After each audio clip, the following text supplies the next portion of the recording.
નમસ્કાર, પ્રણામ, સ્વાગત છે તમારું એક નવા વિડીયોમાં। મિત્રો, આપણી આજની કહાની છે ઉપકાર કે અપકાર।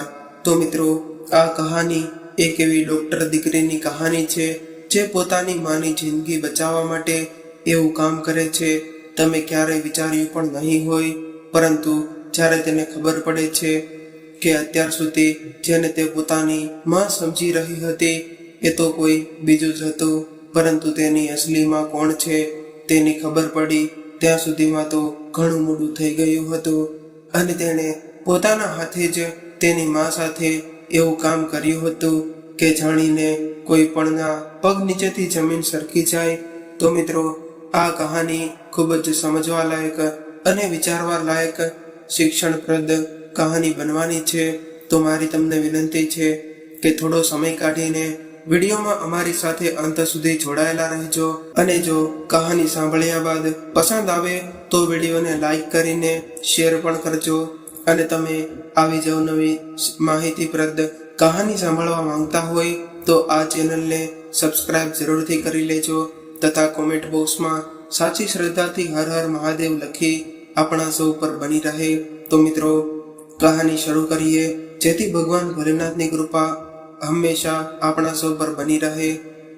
તો કહાની શરૂ કરીએ એ પહેલા જણાવી દઈએ કે આ કહાની એક કાલ્પનિક કહાની છે।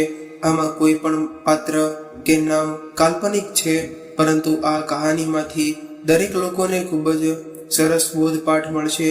તો તમારો વધુ સમય ન લેતા શરૂ કરીએ આ કહાની। આજે સંવેદના હોસ્પિટલના કોરોના વોર્ડમાં દાખલ થયા રેવાબેનને ખૂબ જ ગભરામણ થતી હતી। તેના પગ ઉપડતા જ ન હતા। મોંઘા દવાખાનામાં દાખલ થવાની ઝીઝક અને બીજા દ્વારા અપમાનિત થવાનો ભય તેના મનમાં રહીને રેવાબેન દવાખાનાના ચકચિકત ફર્શ પર પહેલી વખત ધીમા પણ મક્કમ ડગલા માંડ્યા હતા। એમને તો અહીં આવવાનું જ નહોતું, પરંતુ પોતાના પતિના આદેશ આગળ તેમનું થોડું પણ કશું ચાલવાનું હતું। ધીમા ડગલે સંકોચાઈને ચાલતા રેવાબેનની નીચી નજર ઢળેલી હોવા છતાં તેમના મનમાં ભાવો વ્યક્ત કરતી હતી।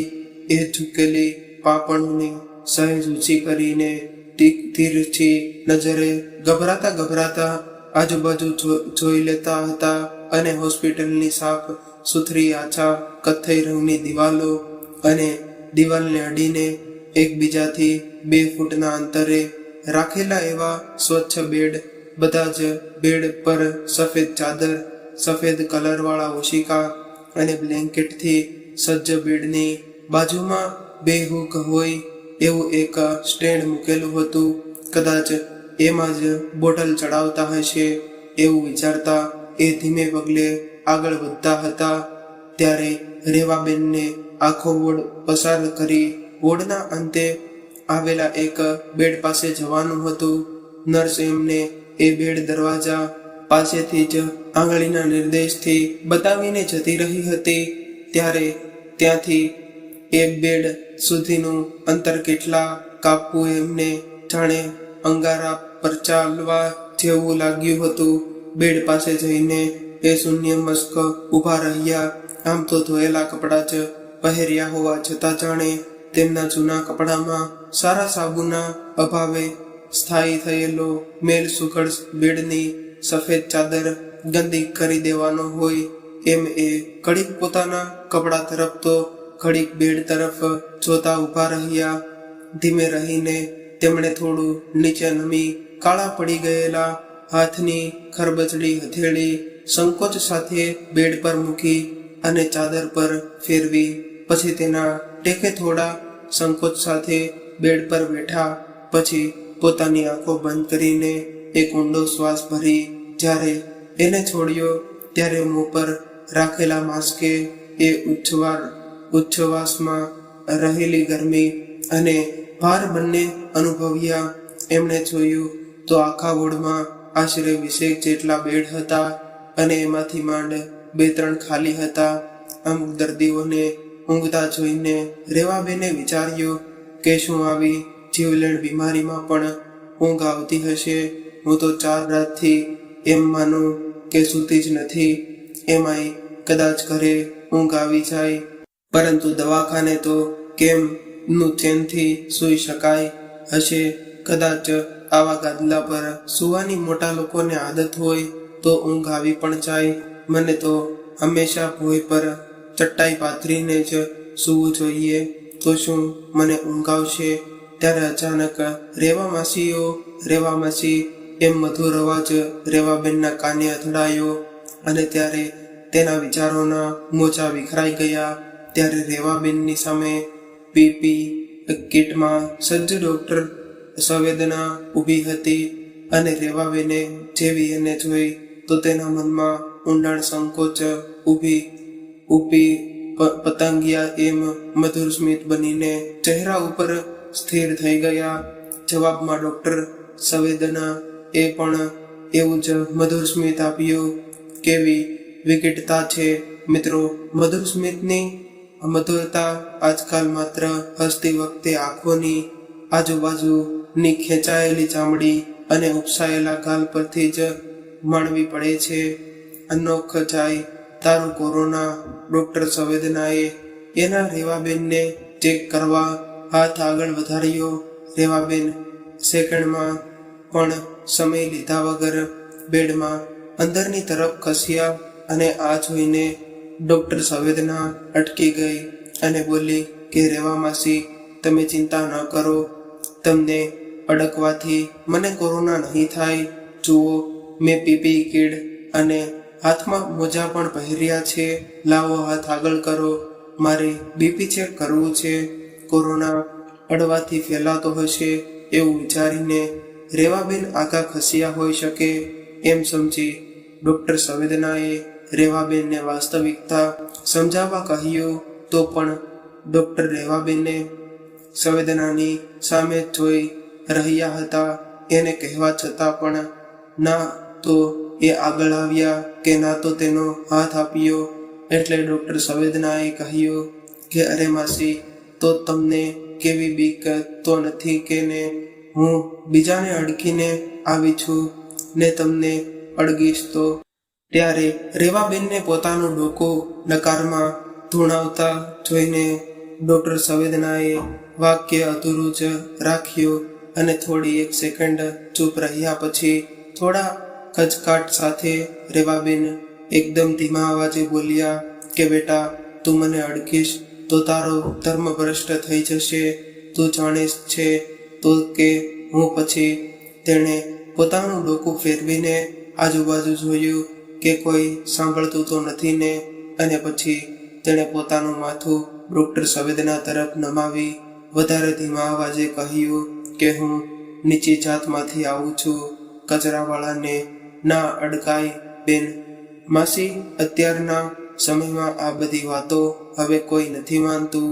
દુનિયા ક્યારની ક્યાં પહોંચી ગઈ છે અને તમે હજી ત્યાંના ત્યાં જ છો. આ નીચી જાતિને એવું કંઈ.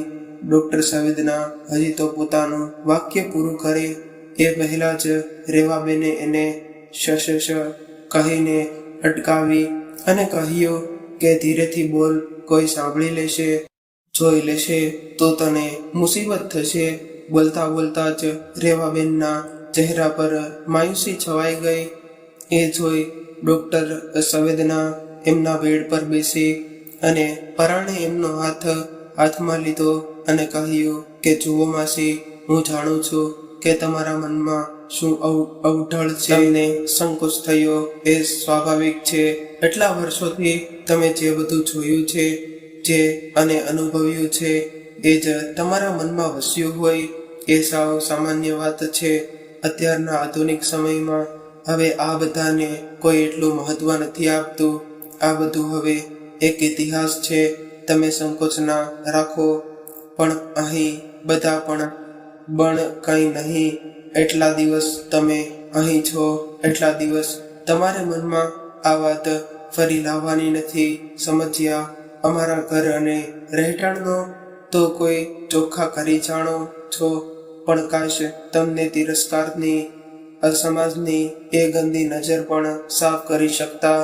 બોલતા બોલતા જ ડોક્ટર સંવેદનાએ રેવાબેનનો જમણો હાથ પકડ્યો અને એક બાજુ બીપી માપતા ગયા અને બીજી તરફ એ એમને સમજાવતી ગઈ કે હું એક ડોક્ટર છું, મારા માટે મારા બધા દર્દીઓ એક સમાન છે.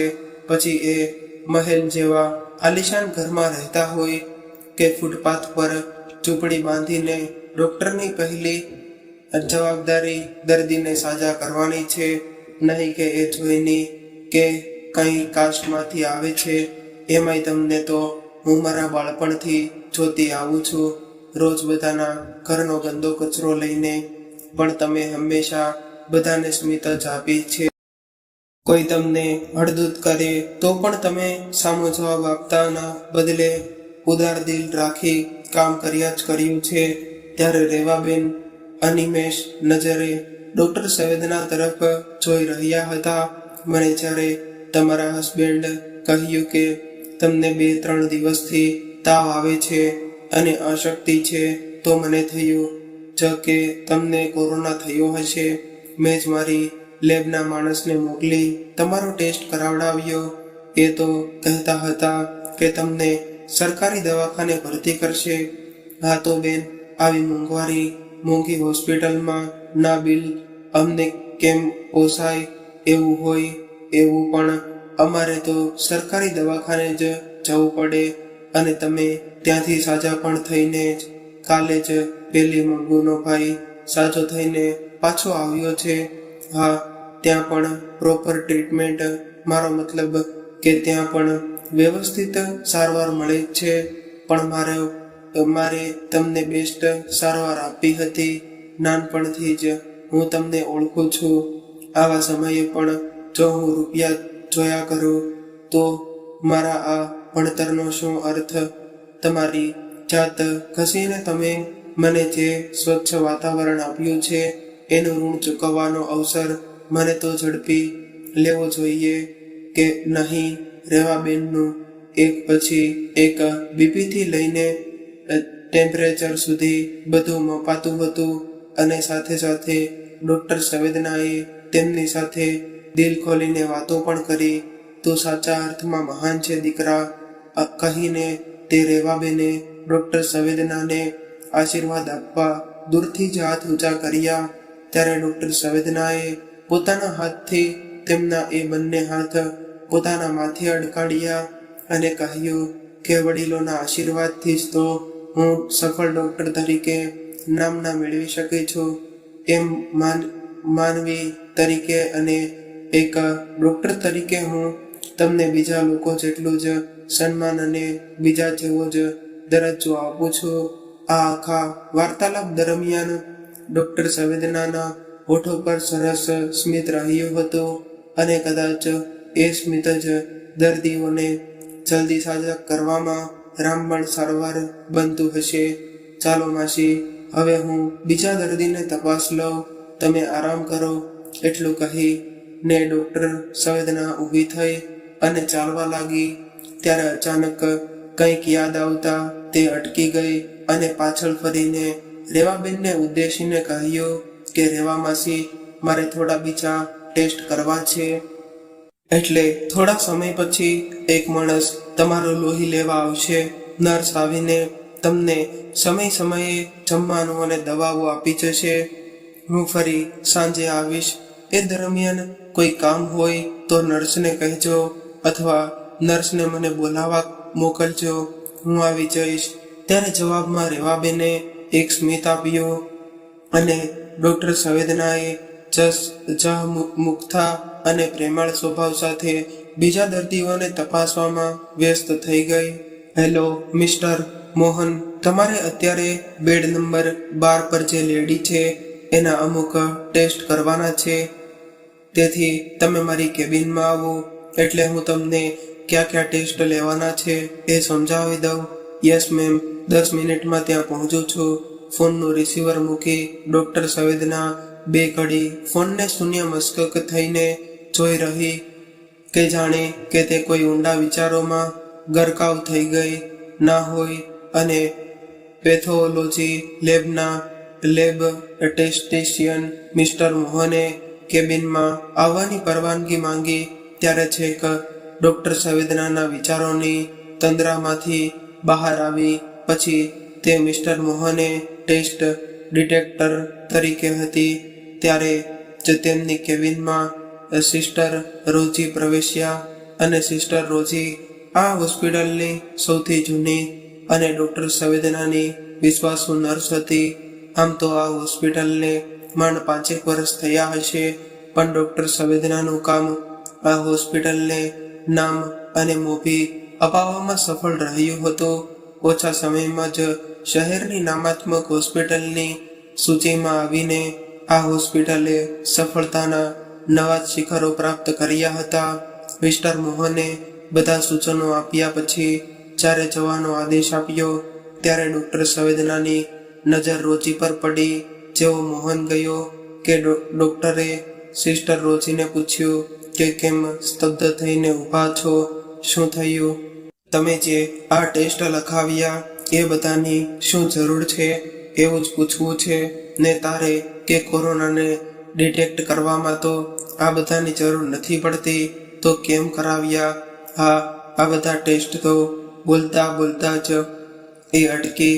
અને હા, તમે સાચું સમજ્યા સિસ્ટર રોજી, આ બધા ટેસ્ટ ઓપરેશન માટે જરૂરી છે. પણ એમનું ઓપરેશન કેમ અને શાનું? અને તેને તો કોરોના છે. ના, એવું નથી. એને જ્યારે કોરોના નેગેટિવ આવે પછી તેનું ઓપરેશન કરીશું. અને હા, તમારે આ ઓપરેશનમાં મારી સાથે રહેવાનું છે. હું તો બધા ઓપરેશનમાં તમારી સાથે જ રહું છું. તો પછી કેમ મને આમ ખારભાર અપાવીને કહ્યું? પછી ડોક્ટર સંવેદનાએ કેબિનનો દરવાજો બંધ કર્યો અને મિસ્ટર રોજીની પાસે જઈને ધીમેથી કહ્યું કે સિસ્ટર, કોરોના ના નેગેટિવ આવ્યા પછી એમનું કિડનીનું ઓપરેશન. સિસ્ટર રોજીએ આ વ્યવસાયમાં આખી જિંદગી એમણે આવી અનેક હોસ્પિટલોમાં કાઢી હતી. જે રીતે ડોક્ટર સંવેદનાએ એમની નજીક જઈને વાત કરી એ સિસ્ટરને થોડું અજીબ લાગ્યું, પરંતુ એમના અનુભવી અને તરત ગણિત માંડી લીધું. અને ડોક્ટર આગળ કંઈ કહે એ પહેલા એમણે સામેથી પૂછ્યું કે એમને આ વાતની ખબર છે કે એમનું ઓપરેશન થવાનું છે. ચૂપ રહો સિસ્ટર રોજી, શું કરો છો તમે? દિવાલોના પણ કાન હોય છે, ધીરેથી બોલો. એમને ખબર હોય કે હું એમની કિડની લેવાની છું તો શું એ અહીં દાખલ થાય અને તેને કહીને ઓપરેશન કરું તો શું એ મને અને તેને કહીને ઓપરેશન કરું તો શું એ મને એમની કિડની કાઢવા દે? ત્યારે સિસ્ટર રોજીએ પણ કંઈ બોલ્યા વગર ડોક્ટર સંવેદનાને સંવેદનહીન થતા જોઈ રહ્યા.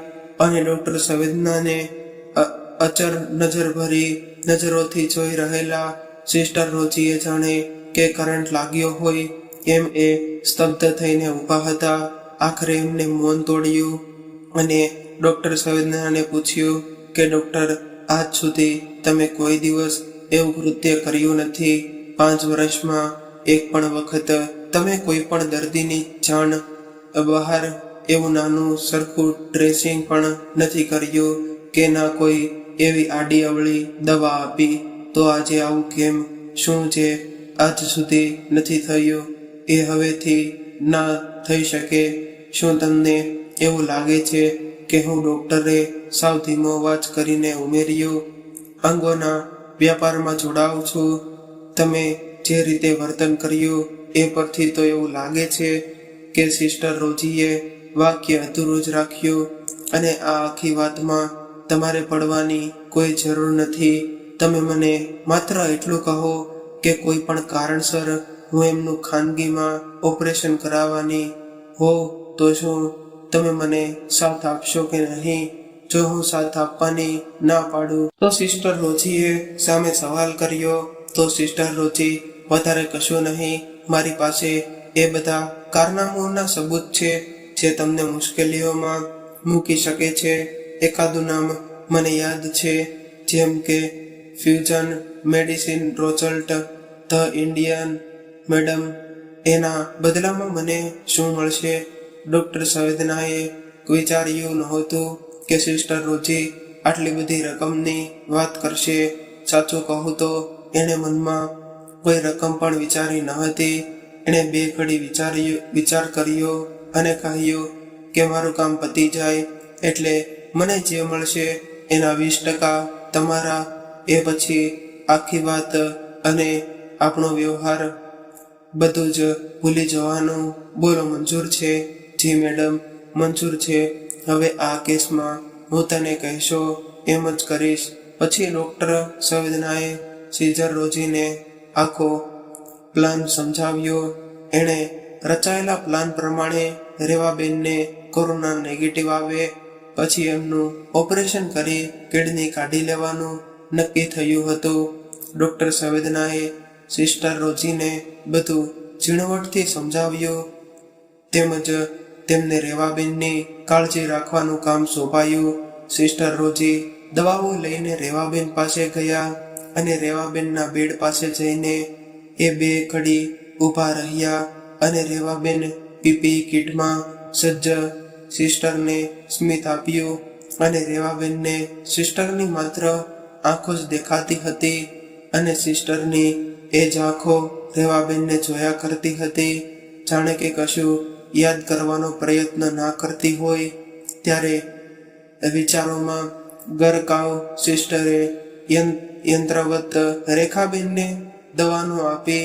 ત્યારે રેખાબેનને એમનો વર્તાવ વિચિત્ર લાગ્યો પણ તે નજર અંદાજ કરીને દવા લઈ સૂઈ ગયા અને સિસ્ટર રોજી એમની નજર જગ્યા પર ગયા કે જ્યાં પર પહોંચીને પણ એ ખોવાયેલા જ હતા. સિસ્ટર રોજીએ ત્યાં જઈને જોયું તો તે ક્યાંક ખોવાયેલા જ હતા અને તેને જોઈને લાગતું હતું કે એ જાણે કશું યાદ કરવાનો પ્રયત્ન કરી રહ્યા હોય. એમના કપાળની રેખાઓ તંગ હતી અને મગજ પર ઘણું જોર કર્યું પણ કંઈ યાદ ન આવતા એ કામમાં પરવાઈ ગયા. થોડી ક્ષણો પછી ફરીથી એમને રેવાબેન પાસે જવાનું થયું અને આ વખતે પણ એમનો વ્યવહાર પહેલા જેવો જ હતો. એ જોઈ રેવાબેને પૂછી લીધું કે સિસ્ટર, તમે મારી પાસે આવો ત્યારે મને આમ ઝીણી આંખો કરીને શું જોયા કરો છો? ત્યારે થોડી વાર ચૂપ રહ્યા. પછી સિસ્ટર રોજી બોલ્યા કે ખબર નહીં પણ મેં તમને કશે જોયા હોય એવું લાગ્યું. ક્યારની યાદ કરવાનો પ્રયત્ન કરું છું પણ યાદ જ નથી આવતું. તો કોઈ બીજા દવાખાને તમે દાખલ થઈ હશો અને મેં તમને ત્યાં જોયા હોય. ના બેન, ભગવાનની દયાથી મારે ક્યારેય દવાખાને રહેવાની જરૂર નથી પડી. આ પહેલી વખત જ આવવું પડ્યું અને એ પણ જુઓ તો કેવી હાલતમાં. પછી બંનેમાંથી કોઈ આગળ કંઈ ના બોલ્યા અને સિસ્ટર એમનું કામ પતાવીને જ જતા રહ્યા. સોમાભાઈ, આપણા રેવાબેનની તબિયત દિવસે ને દિવસે બગડતી જાય છે. મારાથી શક્ય બધી જ સારવાર હું કરું જ છું પણ તમે જાણો જ છો કે આ બીમારી કેવી છે. ખેર, આજે અમે એમને આઈસીયુમાં ખસેડીશું. તમે ચિંતા ન કરો, હું એમનું પૂરતું ધ્યાન રાખું છું. પણ બેન, એવું તો બહુ ભાડું થાય. મારી પાસે એટલા રૂપિયા નથી અને બહુ ભાડું થાય. મારી પાસે એટલા રૂપિયા નથી અને શું રહેવાની તબિયત એટલી બધી બગડી ગઈ છે. ગરીબ માણસને સૌથી પહેલા પૈસાની ચિંતા થાય. તમને તો કહ્યું તો છે કે હું તમારી પાસેથી 1 રૂપિયો પણ લેવાની નથી. કોરોના કાળમાં જ્યાં લોકો કરોડોનું દાન કરે છે ત્યાં શું હું કોઈ ઓળખતા વ્યક્તિની મફતમાં સારવાર ન કરી શકું? તમે રૂપિયા અને રેવા માસી બંનેની ચિંતા છોડો, મારા પણ ભરોસે રાખો. હું સારવારમાં કોઈ કચાશ નહીં રાખું. ડૉક્ટરની દાનતથી અંજાન એવા સોમાભાઈએ ડૉક્ટર સંવેદનાનો રેખાનું ધ્યાન રાખવા અને સારવાર આપવા બદલ આભાર વ્યક્ત કર્યો. બીજા થોડા ચિંતા થાય એવા શબ્દો બોલી ડૉક્ટર સંવેદનાએ સોમાભાઈને લગાવેલો કોલ કાપ્યો. ખેર, એ જ તો આ બીમારીની માયાજાળ છે. અહીં સઘળું સત્ય માત્ર ડૉક્ટર પાસે જ રહે છે. જાગૃત પરિવારજનો એમની સમજદારીથી આ માયાજાળ તોડી શકે છે. પણ સોમાભાઈ અને રેવાબેન જેવા કેટલાય લોકો કે જેમને રોગ અને તેમના નિદાનમાં કશી સમજ ન પડતી હોય, એ લોકો એનો શિકાર બની જાય છે. આવી રીતે દિવસો પસાર થતા ગયા અને રેવાબેનની તબિયત સુધારા પર હોવા છતાં એમને અને એમના પરિવારને બગડતી તબિયતનો અહેવાલ આપવામાં આવ્યો અને રેવાબેનને આઈસીયુમાં દાખલ એટલે કર્યા કે જેથી એમનો કોઈ બીજા દર્દી સાથે સંપર્ક ન થાય અને એમને વાસ્તવિકતાની ગંધ ન આવે. રેવાબેનને શારીરિક રીતે કોઈ લક્ષણો અનુભવતા નહોતા, પણ આ તો માનસિક રમત હતી. સિસ્ટર રોજી અને ડોક્ટર સંવેદનાએ રેવાબેનને કોરોના વિશે કહીને માનસિક રીતે બીમાર કરી દીધા હતા.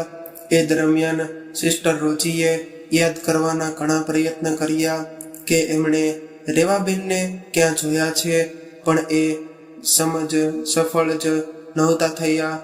ડોક્ટર સંવેદના સતત રેવાબેનની બગડતી તબિયત વિશે સોમાભાઈને માહિતગાર કરતી રહેતી અને રેવાબેનને ઊંઘની ગોળીઓ આપવામાં આવતી કે જેની અસર હેઠળ એ મોટા ભાગે તંદ્રા અવસ્થામાં જ રહેતા અને તેમના પરિવારને શક ન થાય. એટલે ડોક્ટર સંવેદના રોજ સોમાભાઈ સાથે રેવાબેનની વિડીયો કોલ પર વાત કરાવતી અને માનસિક રીતે બીમાર અને ડોક્ટર સંવેદના પર આંધળો વિશ્વાસ કરનાર રેવાબેન બીમાર જ રહેવા લાગ્યા અને રેવાબેનના કરાયેલા બીજા બધા ટેસ્ટના પરિણામથી સંતુષ્ટ ડોક્ટર સંવેદના હવે માત્ર એમનો કોરોનાના ટેસ્ટ નેગેટિવ આવે એની રાહ જોઈ રહી હતી. અંતે એ દિવસ પણ આવી ગયો કે જ્યારે ટેસ્ટ નેગેટિવ આવ્યો. આ શબ્દો સાંભળવા રેવાબેન અને એમનો પરિવાર કેટલું આતુરતાથી રાહ જોતું હશે એની કલ્પના તો કોરોના પીડિત જ કરી શકે છે.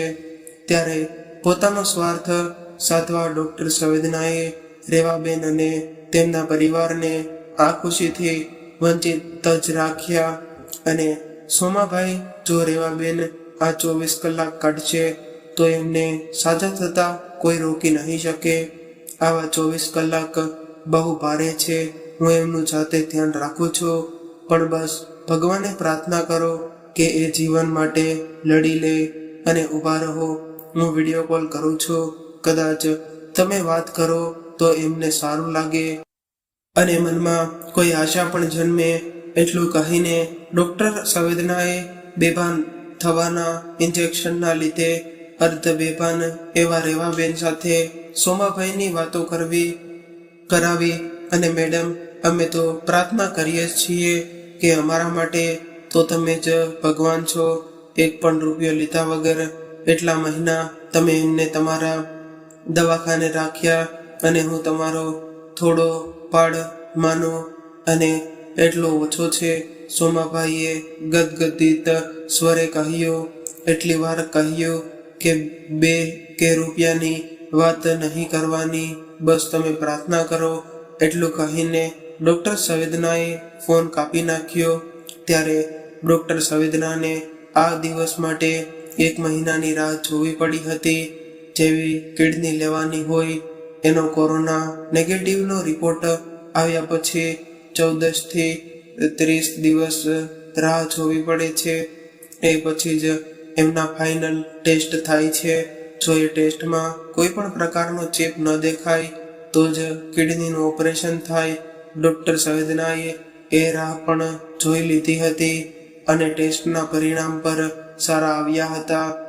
છેવટે રેવાબેનના ઓપરેશનનો દિવસ આવી ગયો.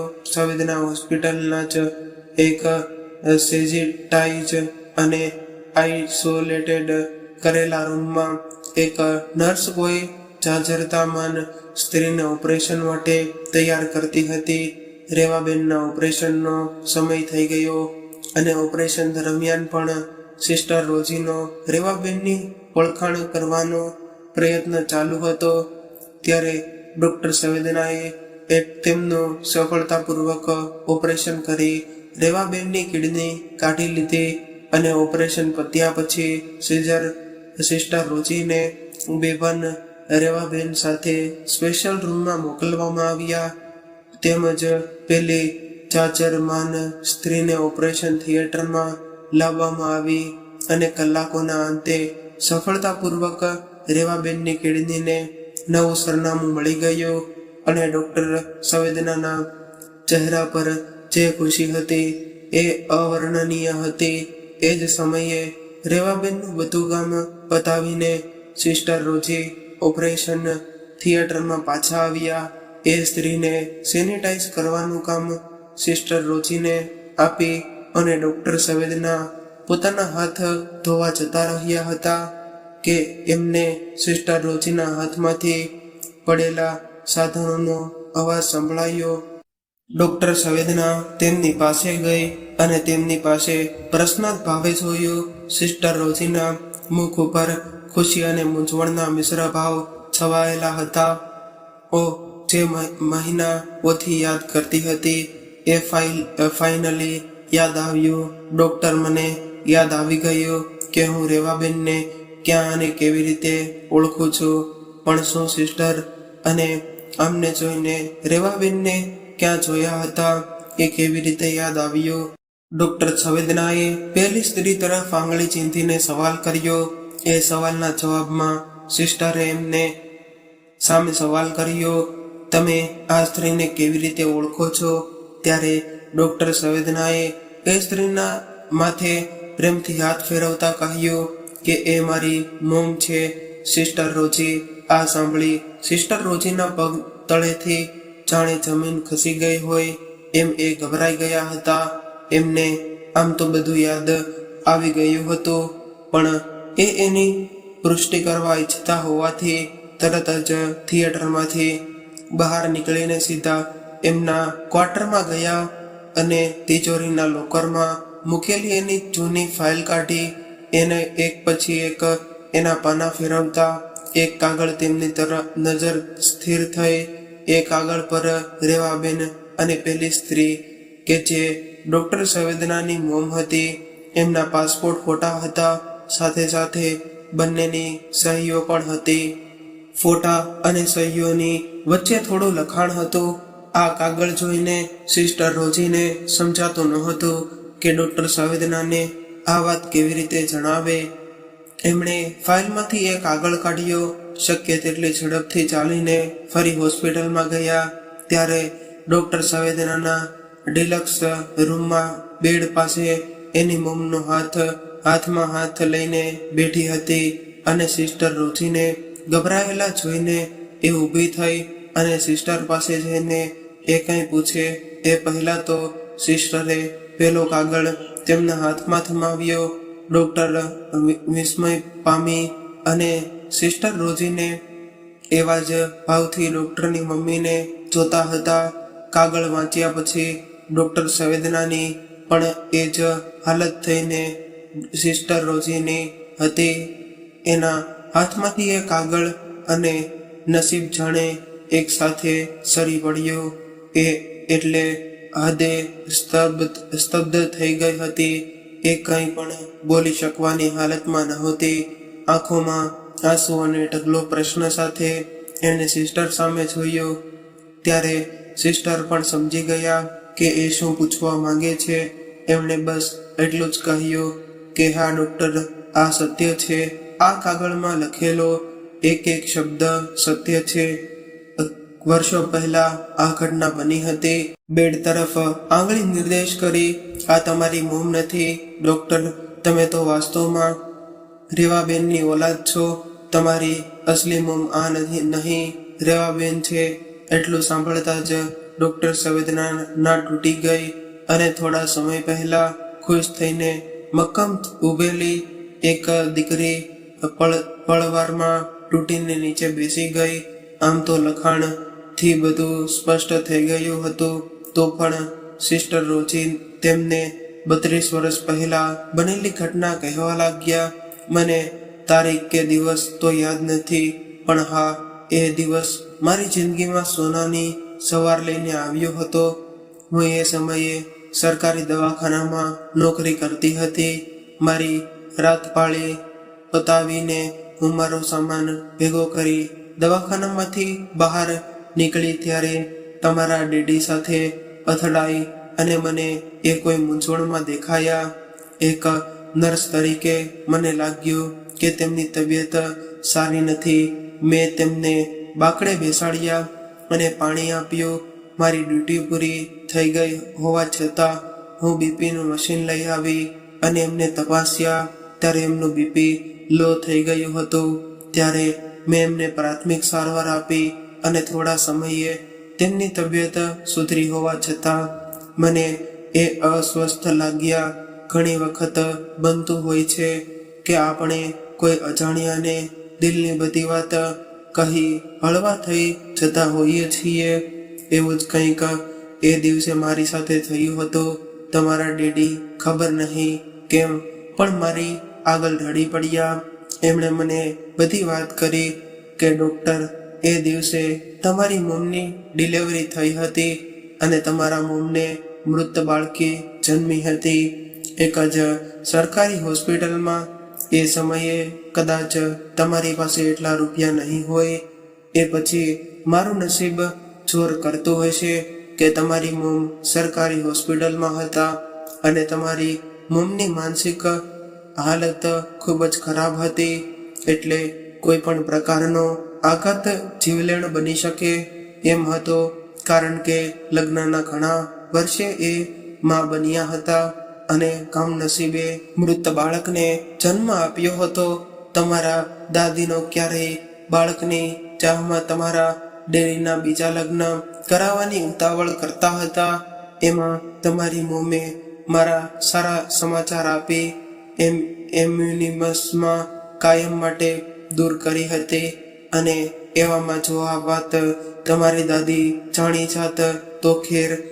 તમારા દાદી દવાખાને આવે એ પહેલા આ પરિસ્થિતિમાંથી બહાર આવવાનો કોઈ કાયમી રસ્તો શોધવાનો હતો. એ ચિંતામાં જ તમારા ડેડીને બીપી લો થઈ ગયું હતું. એ મને પોતાની પરિસ્થિતિ સમજાવતા જ હતા કે ત્યાં અચાનક રેવાબેનને લઈ તેમના પતિ દવાખાનામાં દાખલ થયા અને રેવાબેનને લેબર પેઇન થતું હતું. એ જોતાં જ હું દોડી અને એમને ડિલિવરી માટે લઈ ગઈ. હું ત્યાં હાજર હતી ત્યારે એમણે મને તમને જન્મ આપ્યો હતો અને ડૉક્ટર, મારા આ હાથોમાં જ તમે સૌથી પહેલા શ્વાસ લીધો હતો. દીકરી થઈ છે જાણીને રેવાબેનનું મોં પડી ગયું. એમને પહેલાં જ 3 દીકરીઓ હતી અને હવે ચોથી પણ દીકરી અવતરી.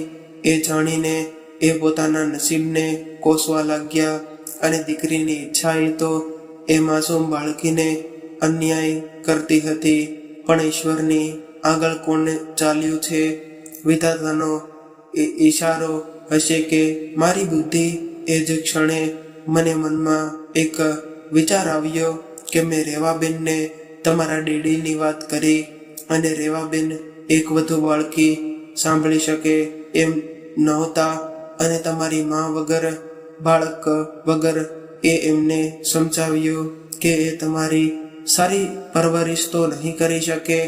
તેમજ આગળ જતા તેમની જેમ તમારે પણ ઘરોના કચરા સાફ કરવા પડશે. એના કરતાં ત્યાં જશે તો એનું જીવન સુધરી જશે. ત્યારે મારી કહેલી બધી જ વાત તેમના મગજમાં બેસી ગઈ અને એક સમયે પતિને જણાવ્યા વગર એમણે તમને તમારી આ મોમને આપવાનું નક્કી કર્યું. પછી તો શું હતું? મેં ફટાફટ આ વાત તમારા ડેડીને સમજાવી અને પહેલાં એ એક નીચી જાતની બાળકીને અપનાવવા તૈયાર ન થયા. એ સમયે જ એવો હતો કે ત્યારે આ બધું ઘણું બધું મહત્વ ધરાવતું હતું. એમના મનમાં વિચારોનું યુદ્ધ ચાલ્યું. એમની પાછે નિર્ણય લેવાનો સમય પણ ઘણો ઓછો હતો. તમારા દાદી કોઈ પણ સમયે આવી પહોંચે એમ હતા. રેવાબેનના પતિ બહાર નીકળતી લગભગ બધી નર્સને વારંવાર દીકરો આવ્યો કે દીકરી એવું પૂછતા હતા અને એમને પણ જવાબ આપવાનો હતો. સમય ઓછો હતો અને નિર્ણય વિકટ હતો અંતે નેક હૃદયના તમારા પિતાએ તમને અપનાવી લેવાનો નિર્ણય કર્યો. કોઈને ખબર પડ્યા વગર અમે તમને તમારી આ મોમના ખોળામાં મૂકી દીધા. બધું સમયસર થઈ ગયું. તમારા દાદી આવ્યા અને તમને જોઈને તો એ રાજીના રેડ થઈ ગયા.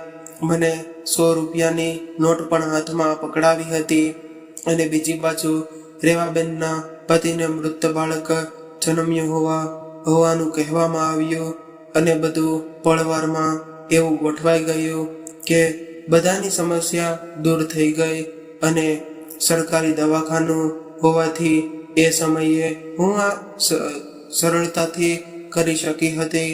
ત્યારે હું ના તો રેવાબેનને ઓળખાતી હતી કે ના તમારા પિતાને. એટલે મેં મારી સલામતી માટે આ અદલા બદલીનું લેખન કરાર કરાવવાનું નક્કી કર્યું અને તમારા પિતાને વાત કરી.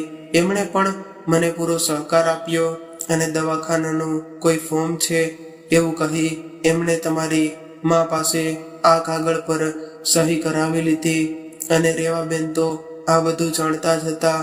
એટલે એ પછી હું રેવાબેન પાસે અને એમની સહી કરાવી અને અત્યાર સુધી તમારા પિતા, રેવાબેન અને માતા સિવાય આ વાત કોઈ નહોતું જાણતું.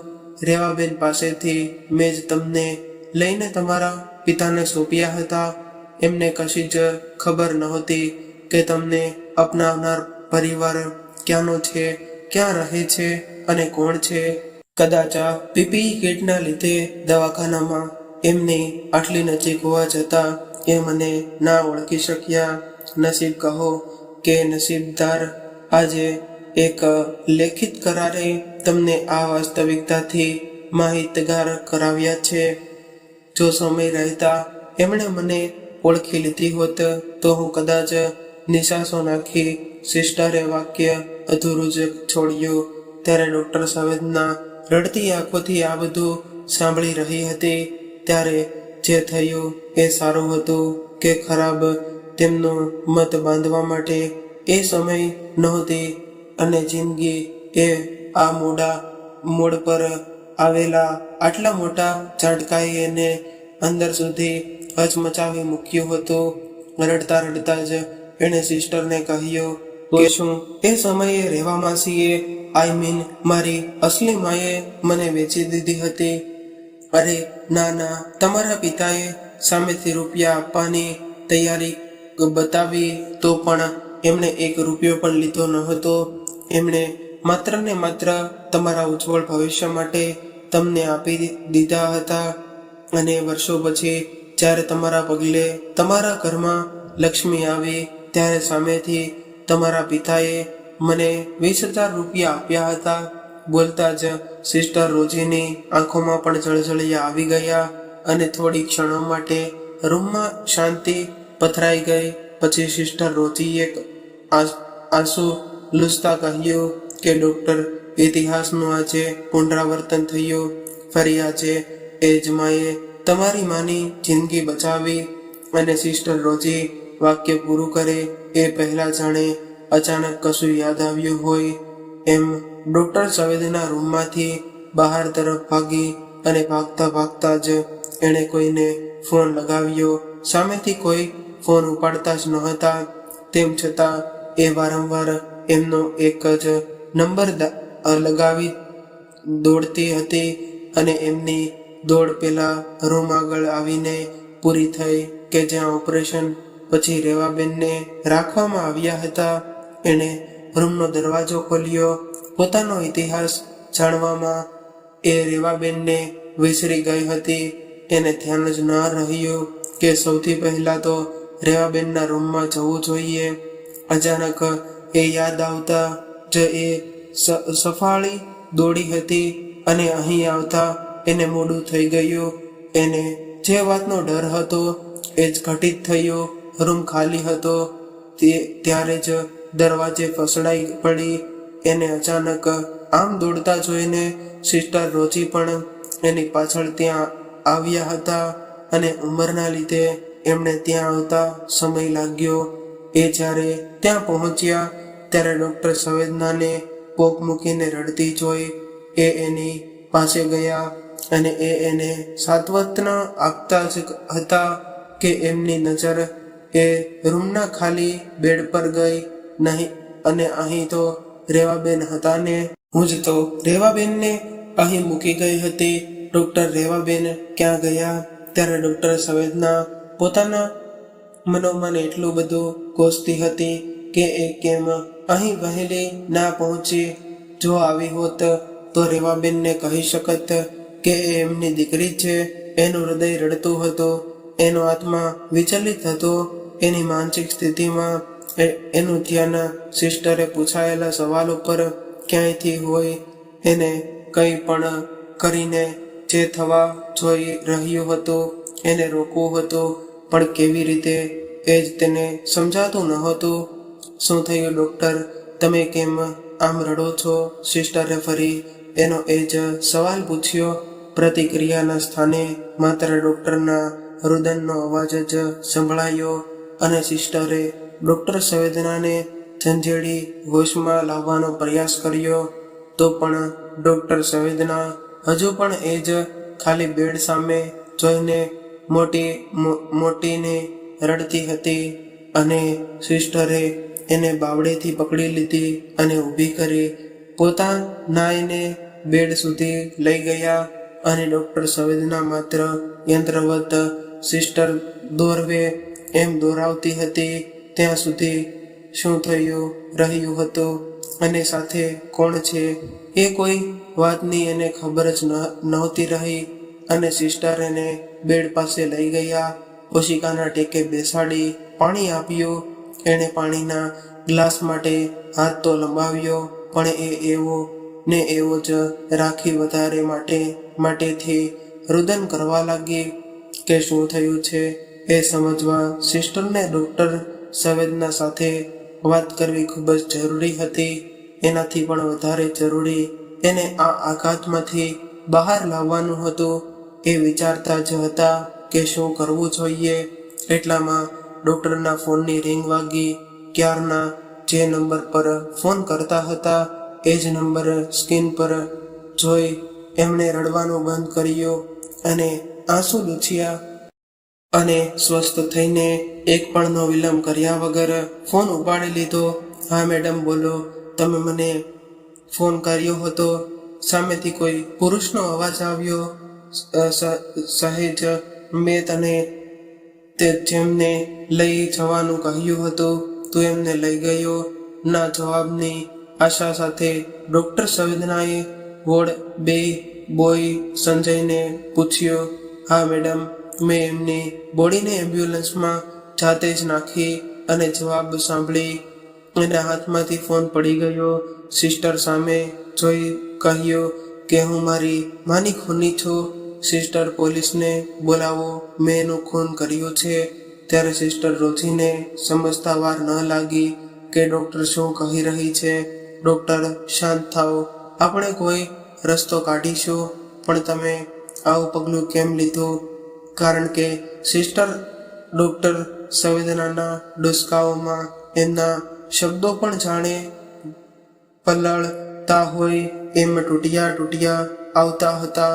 કારણ કે હું એ ઓપરેશનનો કોઈ સબૂત, કોઈ પુરાવો રાખવા માંગતી નહોતી, અને એટલા માટે મેં એમને બેહોશીની હાલતમાં જ ઘેનનું ઇન્જેક્શન આપી દીધું અને કોરોના સમર્પિત બીજી લાશો સાથે ફરી ડુસલાઓએ સામ્રાજ્ય છૂટવી લીધું. અને સિસ્ટર તમે પોલીસને બોલાવો, મારે મારા આ અપકૃત્ય માટે સજા તો ભોગવવી જ જોઈએ. તમે જલ્દી પોલીસને બોલાવો. ડૉક્ટર તમે શાંત થાઓ, જે થયું હતું એ તો થઈ ગયું. ભલે તમે મોડા પડ્યા, પણ મારા મતે આપણી પાસે હજુ સમય છે. આપણે પ્રયત્ન કરીશું તો રેવાબેનને જરૂરથી બચાવી લઈશું. ત્યારે સિસ્ટરની વાતો સાંભળીને ડૉક્ટર સંવેદનાના મુખ ઉપર એક નવી આશાની ચમક આવી અને નિરાશાના ભાવનું વજન જાણે ઓછું થઈ ગયું હોય. પછી એણે પોતાના આંસુ લૂછ્યા. પછી એણે સિસ્ટર રોજી સામે જોયું અને પૂછ્યું કે તમે સાચું કહો છો ને? આપણે એમને બચાવી લઈશું ને? હા, પણ આપણી પાસે સમય બહુ જ ઓછો છે. સૌથી પહેલા તો તમે સંજયને ફોન કરીને એમને કઈ એમ્બ્યુલન્સમાં મોકલ્યા છે એ જાણી લો. એ જાણ્યા પછી ડૉક્ટરને કોઈને ફોન લગાવતા જોઈ સિસ્ટર બોલતા બોલતા જ અટક્યા કે હેલો સંજય, તું મને ફટાફટ કહે કે પેલા બેનને કઈ એમ્બ્યુલન્સમાં રવાના કર્યા, એના ડ્રાઈવરને, એનો નંબર કશું પણ યાદ હોય તો એકદમ જલ્દી મને કહે, બહુ જ અર્જન્ટ છે. કશીક માહિતી તો મળી જશે ને. એવું વિચારીને એકી શ્વાસે ડૉક્ટર સંવેદનાએ સંજયને ઘણા બધા સવાલો પૂછી લીધા. મેડમ, અહીં ઘણી બધી એમ્બ્યુલન્સ આવે છે એટલે એ યાદ રાખવું તો અઘરું છે કે એમને કોની એમ્બ્યુલન્સમાં નાખ્યા છે. તમે એટલું પણ ધ્યાન નથી હોતું. કરે છે શું આખો દિવસ?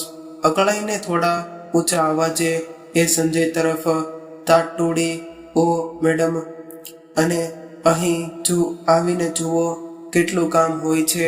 જેટલા કામ એનાથી વધારે તો ઉતાવળ હોય છે. હવે જો આ બધી વિગતો લેવા બેસું તો ક્યારે પહોંચી શકો? સિસ્ટરે ડૉક્ટર સંવેદનાને શાંત રહી અને તેની સામે પ્રેમથી વાત કરવાનો ઈશારો કર્યો. ત્યારે ડૉક્ટર સંવેદનાને પણ ધ્યાન ગયું કે સંજય સિવાય કોઈની પાસેથી કોઈ માહિતી મળી શકે ન હતી, અને જો મારે તેમને બચાવવા હોય તો પ્રેમથી જ વાત કરવી પડશે. સોરી સંજય, પ્લીઝ તું યાદ કરવાનો પ્રયત્ન તો કર. કંઈક એવું હોય જેનાથી એમ્બ્યુલન્સ વિશે જાણકારી મળી શકે, કોઈ નિશાની, કોઈ નામ, કશું પણ. પ્લીઝ સંજય, કોઈના જીવન મરણનો સવાલ છે. થોડી મહેનત કર અને યાદ કર. સોરી મેડમ, મને યાદ નથી આવતું. અહીં સંજયે ફોન મૂકી દીધો અને નાની આશાથી જોત પણ જાણે ઓલવાઈ ગઈ હોય એમ ડૉક્ટર સંવેદના માથે હાથ મૂકીને બેસી ગઈ. અને સિસ્ટર પણ આ સિવાય બીજો કોઈ માર્ગ હોય કે જેથી જાણી શકાય કે રેવાબેન અત્યારે ક્યાં હશે. એના વિચારમાં અત્યારે બધા રસ્તા જાણે બંધ દેખાયા. એટલામાં સંજયનો ફોન આવ્યો એટલે ડૉક્ટર સંવેદનાએ એ જ રિંગમાં ફોન ઉપાડી લીધો અને મેડમ, એ જલારામ ટ્રસ્ટની એમ્બ્યુલન્સમાં છે. આજે ગુરુવાર છે અને મેં જલારામ નામને પગે લાગ્યો હતો એટલે યાદ આવ્યું. આનાથી વધારે કશું યાદ નથી. ઓ સંજય, તને ખબર નથી તે મને કેટલી મોટી મદદ કરી છે. હવે એ પણ કહી દે કે અહીંથી એ એમ્બ્યુલન્સ ક્યાં ગઈ છે, કયા વિસ્તારના શમશાને જાય છે. ઉત્સાહમાં આવીને ડૉક્ટર સંવેદના પોતાના રૂમ તરફ ચાલતા ચાલતા જ વાતો કરતી હતી. કેબિન પાસે પહોંચી એણે કારની ચાવી હાથમાં લીધી અને ત્યાં જ સંજયનો અવાજ સંભળાયો, મેડમ, એવું કશું નક્કી નથી હોતું. કોઈ પણ શમશાનમાં જ્યાં વેઇટિંગ ઓછું હોય ત્યાં લઈ જવામાં આવે. જ્યાં જુઓ ત્યાં લાશના ઢગલા છે. જો વેઇટિંગ વધારે હોય તો ત્યાંથી તરત જ બીજા શમશાને પણ લઈ જવાનું હોય છે. હવે આગળ શું કહું એવું કહીને ફોન કપાઈ ગયો એટલે હાથમાં લીધેલી ચાવી એમની એમ જ હાથમાં રહી ગઈ. ફરી જાણે એવું લાગ્યું કે નસીબ પાડેનું પાંદડું હટક્યું અને બીજું પાંદડું આવી ગયું. સિસ્ટર રોજી આવ્યા ત્યારે ડૉક્ટર સામે માથે હાથ દઈને બેઠા હતા. સિસ્ટરે ડૉક્ટરને નિરાશા છોડીને ઊભા થઈને અલગ અલગ શમશાને શોધવા જવાની સલાહ આપી. બંને ડૉક્ટર સંવેદનાની કારમાં બેસી અને એક પછી એક અલગ અલગ શમશાને ફરવા લાગ્યા. પ્રથમ બંને શમશાનેથી તેમને નિરાશામાં પડી અને એ લોકો જ્યારે ત્રીજા શમશાને પહોંચ્યા ત્યારે ત્યાં જલારામ ટ્રસ્ટની એમ્બ્યુલન્સ ઊભેલી હતી. એ જોઈ બંનેમાં ફરી નવી ઉર્જાનો સંચાર થઈ ગયો. ડૉક્ટર દોડતી એ એમ્બ્યુલન્સ પાસે પહોંચી અને એણે મનોમન ભગવાનનો પાડ માન્યો. જેવો એણે એમ્બ્યુલન્સનો દરવાજો ખોલ્યો કે એના પગ નીચેથી જમીન સરકી ગઈ, કારણ કે એમ્બ્યુલન્સમાં સાવ ખાલી હતી અને ડ્રાઈવરને પૂછતા ખબર પડી કે થોડીવાર પહેલા જ બધી લાશોને ઇલેક્ટ્રિક ચિત્તામાં બાળવા માટે મોકલવામાં આવી હતી. ડોક્ટર સંવેદના પાગલની મારફતે તરફ ભાગી અને હાડતી ભાડતી જ્યારે એ ત્યાં પહોંચી ત્યારે છેલ્લી લાશ ચિત્તામાં બળતી હતી. હાથમાં આવેલી છેલ્લી તક પણ સરી પડી હતી. તે જોઈને ડોક્ટર સંવેદના સાવ ભાંગી ગઈ. આજે કેવો જોગ હશે કે એવા સંજોગ જ બન્યા કે એક દીકરી એની જન્મદાતાને બચાવી શકે. ત્યાં જ નીચે બેસી એણે મોટેથી ચીસ પાડી. આટલી લાચારી આજ પહેલા એણે ક્યારે નહોતી અનુભવી. એની આત્મા આજે જાણે ચીરાઈ ગઈ હતી. રડતું હતું પણ રુદન અંદર જ જાણે ભરાઈ રહ્યું હતું. એટલામાં એના ફોનમાં રિંગ વાગી અને એક પછી એક કેટલી રિંગ શરૂ થઈ અને બંધ થઈ. ફરી એકવાર રિંગ વાગતા ડોક્ટર સંવેદનાએ ગુસ્સામાં ફોન હાથમાં લીધો અને એનો છૂટો ઘા કરવા જ જતી હતી કે સ્ક્રીન પર નામ વાંચ્યું સોમાભાઈ. ત્યારે સોમાભાઈનું નામ જોતાની સાથે જ એક સાથે તેના મગજમાં સોમાભાઈના શબ્દો ગુંજવા લાગ્યા અને એ ફડસાઈ પડી અને બોલી કે હું તમારો જેટલો પાડ માનું એટલો ઓછો છે. તો મિત્રો, આ કહાની કેવી લાગી એ કોમેન્ટ બોક્સમાં જરૂરથી જણાવજો. જો કહાની પસંદ આવી હોય તો અમારી ચેનલને જરૂરથી સબસ્ક્રાઇબ કરી લેજો તથા કોમેન્ટ બોક્સમાં જય શ્રી કૃષ્ણ હર હર મહાદેવ જરૂરથી લખી દેજો અને વિડીયોને લાઈક કરી બની શકે તો તમારા અન્ય મિત્રો સાથે શેર પણ કરી દેજો. તો ચાલો હવે ફરી મળીશું એક નવી કહાની સાથે અને એક નવા વિડીયો સાથે. ત્યાં સુધી સૌને મારા જય શ્રી કૃષ્ણ હર હર મહાદેવ. રાધે રાધે.